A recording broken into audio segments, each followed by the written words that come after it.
Merci de nous rester fidèles et de nous avoir choisis pour vous informer. Bienvenue, mesdames et messieurs, à cette édition vespérale du journal qui retient à la une la clôture ce mardi 15 décembre 2020 de la session ordinaire de septembre au Parlement congolais. À l'Assemblée nationale, c'est le bureau d'âge qui a clôturé cette session essentiellement budgétaire qui a connu plusieurs faits marquants tels que la chute du bureau Mabunda. Et au quartier Bel-Air, l'angle des avenues Mutoto et des Poissons, de plus en plus impraticable par les usagers de ces deux avenues, hormis les canalisations bouchées par plusieurs déchets, la chaussée même commence à se couper en deux à cause du nids de poules.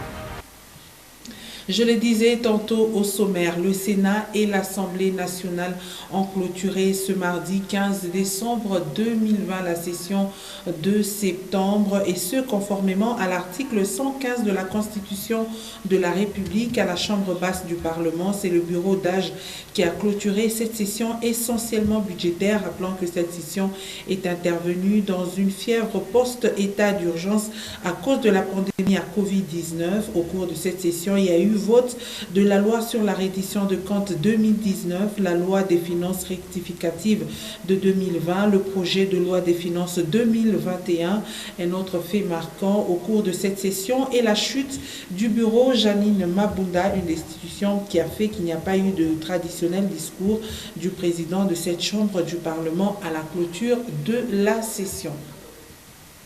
Nous allons revenir sur le discours du chef de l'État qui a dit son discours aussi a lu plusieurs aspects liés au social des Congolais ont été abordés par Félix-Antoine Tshisekedi Tshilombo. Il a touché les aspects liés à l'éducation, la santé, la sécurité, l'eau et l'électricité avant d'annoncer que des hommages seront rendus à Patrice Emery Lumumba en juin 2021 afin de l'honorer, lui qui était le premier ministre de la République démocratique du Congo après son indépendance. Un reportage de Augustin Célestin Mouanta. Si le chef de l'État s'est félicité des avancées enregistrées dans la consolidation de la démocratie en République démocratique du Congo, avec les derniers événements, notamment le bloc formé autour du concept Union sacrée pour la nation et la déchéance du bureau Mabunda à l'Assemblée nationale, le discours du président de la République sur l'état de la nation devant le Congrès a touché d'autres aspects liés au social des Congolais. Sur le plan sécuritaire, le président de la République, Félix-Antoine Tshisekedi Tshilombo, a réaffirmé sa détermination à en finir avec l'insécurité causée par des groupes armés et rétablir définitivement la paix dans la partie est de la République démocratique du Congo. C'est dans ce sens qu'il a annoncé la création d'une école de guerre avec le soutien du gouvernement français ainsi que la mise sur pied d'une académie moderne au profit de la police nationale congolaise. Pour ce qui est de l'éducation, le président Félix-Antoine Tshisekedi Tshilombo a réitéré sa volonté de voir les enseignants non mécanisés être tous payés par l'État congolais pour rendre ainsi efficace la gratuité de l'enseignement de base. L'eau et l'électricité n'ont pas été oubliées par le chef de l'État. Il est conscient que les sociétés de l'État qui gèrent ces services soient limitées dans la distribution aux Congolais du courant électrique et de l'eau potable. Le président de la République a rappelé que ces secteurs étant déjà libéralisés, des investissements privés dans ces domaines sont plus que nécessaires. La gestion de la maladie à coronavirus avec la mise sur pied d'un comité multisectoriel de lutte contre cette pandémie a permis de bien contenir la propagation de la maladie. Il en est de même pour l'épidémie d'Ebola à l'Équateur et surtout de la rougeole. À l'occasion du 61e anniversaire de l'indépendance de la République démocratique du Congo, des sépultures dignes seront organisées à l'endroit du tout premier ministre Patrice Emery Lumumba, assassiné au lendemain de l'accession de la République démocratique du Congo à sa souveraineté nationale et internationale et qui n'a jamais eu des hommages nationaux dus à son rang. C'est aussi là l'une des grandes annonces faites par le président de la République, Félix-Antoine Tshisekedi Tshilombo, devant le Congrès. Faisant mention à la coalition FCC Cash, le président de la République Félix-Antoine Tshisekedi Tshilombo a également parlé de l'informateur pour la formation d'un gouvernement d'union sacrée. À ce sujet, quelques analystes politiques de Lubumbashi se sont exprimés au micro de Nyota Radio et Télévision. Suivez. Le discours du chef de l'État, c'est un discours c'est un discours qui nous a garanti, c'est un discours d'espoir. Nous avons constaté que le chef de l'État est déterminé pour sortir notre pays de la crise qu'elle connaît actuellement. Donc, et c'est à travers ce discours qu'on a compris que c'est maintenant le début du développement de toutes ces actions à travers la nation tout entière. C'est à lui de le voir, à lui de le constater, puisqu'il est celui qui a mieux constaté les crises plus que nous, la population. Il connaît les causes qui ont entraîné cette crise et il sait qui mettre pour essayer de sortir de cette crise dont nous sommes en train de souffrir jusqu'à ce jour. Donc nous laissons la main libre au chef de l'État. Il a le droit de nommer qui il veut. Justement, vous savez, chaque fois la population criait toujours nous ne voulons pas du FCC, nous ne voulons pas de la coalition. Et si, comme le chef de l'État a dit, il a été humilié, ridiculisé, réduit à néant à cause de cette alliance. Et le vœu de la population, c'était que le chef de l'État ne puisse plus travailler comme il le faisait avec les gens qui ont ruiné ce pays pendant 18 ans, les gens qui ont laissé la population dans une misère noire, les gens qui ne cherchaient qu'à leur enrichissement illicite, les gens qui ne cherchaient que leurs propres intérêts, pour ne pas dire les gens qui cherchaient à se cacher de leurs infractions derrière cette coalition. Dans le reste de l'actualité, les jeunes de l'Union nationale des fédéralistes du Congo ont organisé une marche qu'ils ont dénommée Marche de santé ce mardi 15 décembre 2020, une activité qui est partie de l'entrée de la ville, plus précisément au niveau de la bifurcation route Likasi et aéroport pour chuter jusqu'au rond-point Carrefour. Après le speech du coordonnateur de la jeunesse UNAFEC, toutes les brigades se sont rendues à la résidence privée de Antoine Gabriel Kyungu à Kumwanza, où il a adressé un message annonçant un grand meeting pour ce week-end. Un reportage de Gaylor Chambak. La marche des santé pour les jeunes de l'Union nationale des fédéralistes du Congo a débuté depuis l'entrée de la ville de Lubumbashi. Ici, le jeune un échantillon seulement selon les brigades ont répondu à cette activité. Le boulevard Moussiri a vibré sérieusement avant que les marcheurs n'atteignent le rond-point Carrefour. Le coordonnateur Lolo Kyungu a justifié le pourquoi de cette activité. Nous sommes en pleine marche de santé de la jeunesse de l'UNAFEC. Donc, comme vous le savez, nous avons lancé une série d'activités au niveau de la jeunesse de l'UNAFEC. De là, ces jeunes de l'Union nationale des fédéralistes du Congo ont emprunté l'avenue de la Révolution pour finalement atteindre la résidence privée du numéro 1 de l'UNAFEC, Antoine Gabriel Kyungu à Kumwanza. Dans la salle des réunions de Kipopo, quelques allocutions ont été faites, y compris la prière, avant le speech de Kyungu à Kumwanza. Félicitations, tuliona marche ya santé. Unaona president wenu wanafanya nguvu ya kuperdre poids. Nafana mwe mnafuatilia haina vile. Le mot de remerciement aux jeunes, c'est lui qu'on appelle affectueusement le Mandela du Katanga, a balayé les questions des leurs, notamment les discours du président de la République sur l'état de la nation. Fachi était étouffé par des résidus nucléaires autour de lui. On risque d'être étouffé. Nous lui avons dit que ces résidus-là dégagent. Vous êtes dehors. Vous êtes dehors. Allez leur dire, ce n'est que le début. Nous avons suivi le chef de l'État. Il a dit, on m'a humilié. Oui, je suis témoin. Il y a des gens qui ont cru à un certain moment folie de leur félonie. Ils ont cru que dans ce pays, il y avait deux chefs d'État. et il se comportait comme tel. Yemei. Munayo mana ya me yemei asa ye mwenyewe. Ye mwenyewe. Donc tunajua ye mwenyewe c'est Félix. Sasa ye mwenyewe mwingine ni nani? Leo mko wapi?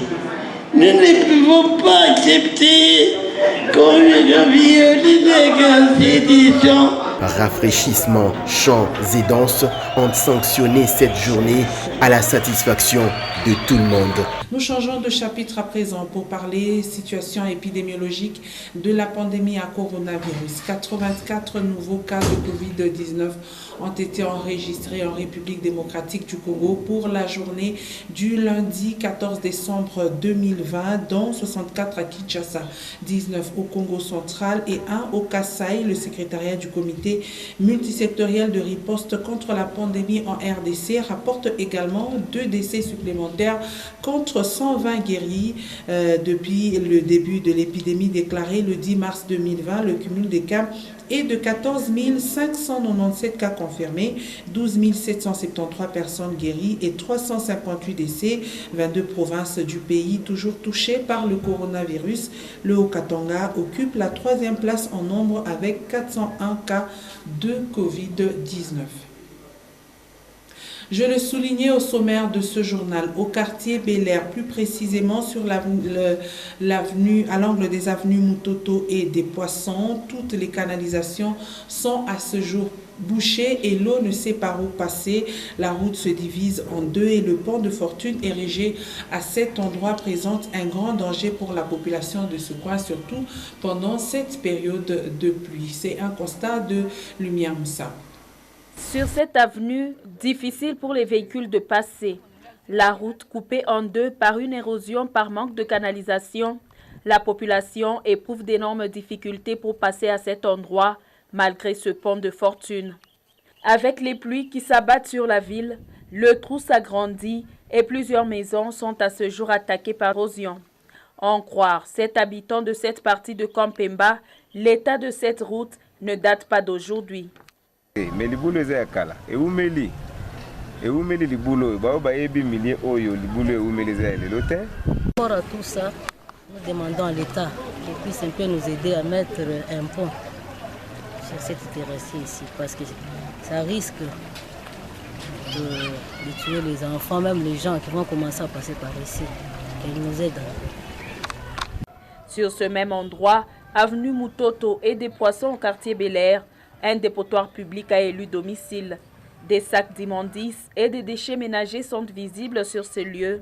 Seules les maisons environnantes sont pointées du doigt. Les boulots en go, na remaka batu bazoya bazoboka salité awa. Bantu ba voisine ba voisin ba mama mampango kwa chana biko na beba mabuchafu bena kwa kutupa mu terrasse iko hapa. Anatosha buchafu mpango yake na kwa kutupa ku terrasse ya binja. Cependant, d'aucuns pensent que l'implication des responsables de ce quartier serait une solution palliative à ce phénomène. Implication qui, malheureusement, tarde à venir.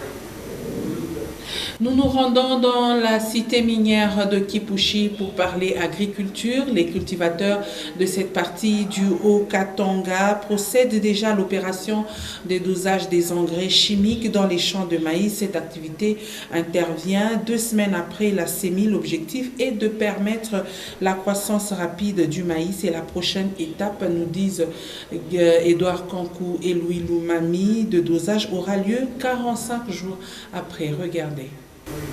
Une bonne récolte de maïs dépend du respect de toutes les étapes qui interviennent dans la campagne agricole. Raison pour laquelle les agriculteurs de la cité minière de Kipushi ont amorcé l'opération de dosage des engrais chimiques dans les champs de maïs. Cette opération intervient 2 semaines après la semis. Ceci va permettre une croissance rapide du maïs selon les études agroalimentaires. Bibi Mbele et cette jeune dame, trouvée en plein travail, elle considère l'agriculture comme sa seule source de revenus. Après 45 jours, tutarudia tena tuweke À en croire Didier Kapend, la plupart des agriculteurs de la cité de Kipushi travaillent en association et prennent les intrants à crédit. Ils sont donc sommés de travailler dur et maximiser la récolte. On est en train de faire ma germoire, de sorte que tu ma étendue normale, ma vie. Parce que dawa ibe on tupa ni madawa venye ma association bena tukongosha. C'est juste tu dois glorisha ma 50% et ma 75%. Maintenant il faut faire des efforts. Il convient de signaler que bon nombre de cultivateurs de Kipushi traversent parfois la frontière de l'autre côté de la Zambie à la recherche de la fertilité du sol pour un bon rendement. Et en sport, à quelques jours de son entrée en championnat de football féminin de l'entente de Lubumbashi, Mazembe Dam affiche désormais complet. 13 athlètes ont rejoint le noyau de Lubumbashi en provenance de la capitale Kinshasa. Magui Safi, l'entraîneur de Gorbofi, peut enfin amorcer la dernière ligne droite de sa préparation d'avant-saison. Pascal Mwangala et Misha Kaimbe étaient à l'aéroport de la Loano. Ils nous font le point.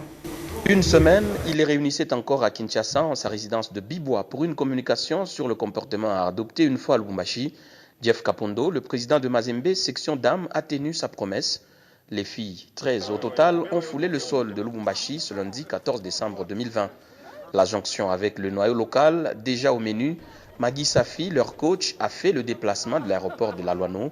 Mazembe au féminin affiche désormais complet et l'objectif devient matérialisable. Les filles viennent d'arriver pour un objectif majeur qui est premièrement le championnat de l'entente et puis le championnat provincial.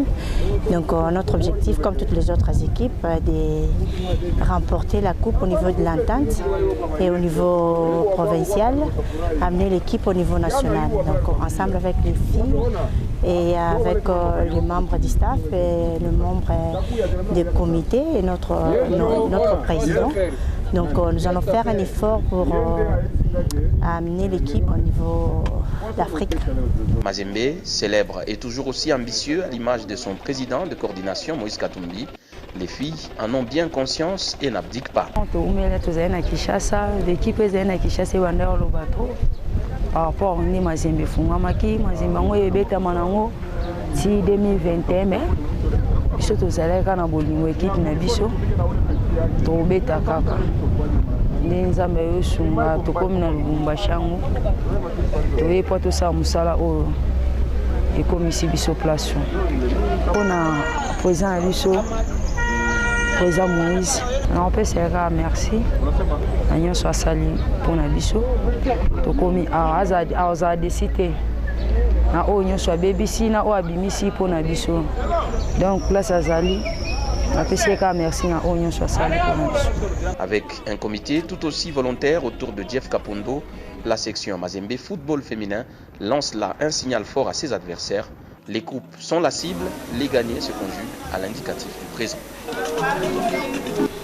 Et nous terminons ce journal par une page noire. La radio-télévision nationale congolaise, sa station du Haut-Katanga est en deuil. Elle vient de perdre Madame Nathalie Moussafiri Mangaza, chef de service commercial de la chaîne nationale, qui est décédée ce mardi 15 décembre 2020. Une mort brusque qui vient une fois de plus de fragiliser la RTNC avec la disparition de Nathalie, qui pourtant a travaillé le vendredi dernier, ont exprimé les confrères. Toujours sur ce chapitre, décédé depuis le 10 décembre dernier, Papa Ilunga Kambale Victor, père biologique de notre confrère Stéphane Chisso, a été conduit à sa dernière demeure dimanche dernier. Avant son enterrement, il a reçu des hommages de sa famille, ses amis et connaissances au complexe Kiwele où sa dépouille mortelle était exposée. Le récit est de Ben Kaimbe.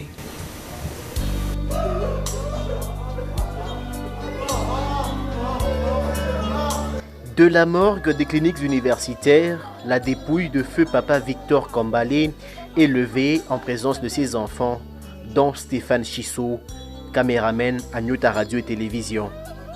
Direction le complexe Kiwele pour les adieux.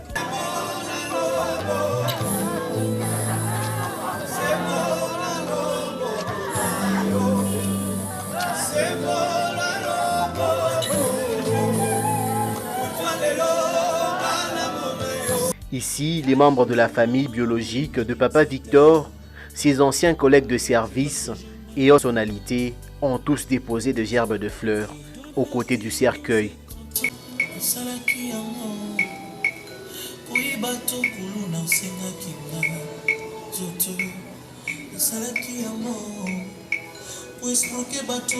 Que des bons souvenirs, voilà ce que l'on retient des témoignages de ceux qui l'ont connu. Nous sommes en train de pleurer un homme merveilleux qui a été un père pour plusieurs personnes. Une bibliothèque qui s'en est allée, les filles et fils ainsi que les petits-fils ont perdu une grande richesse le 10 décembre dernier. Au nom de tous les petits-enfants, je me tiens ici présente pour rendre grâce à Dieu pour la vie de notre grand-père. Dimanche 13 décembre 2020, sous une fine pluie, c'est au cimetière de Kassangiri que Papa Victor Kambale a été conduit pour sa mise en terre. Un événement triste qui a frappé Stéphane Chissot et toute la grande famille de l'illustre disparu. Continuez à respecter les gestes barrières édictés par le gouvernement de la République démocratique du Congo car le coronavirus est toujours dans nos murs. Ainsi prend fin cette édition du journal. Merci mesdames et messieurs de nous avoir suivis.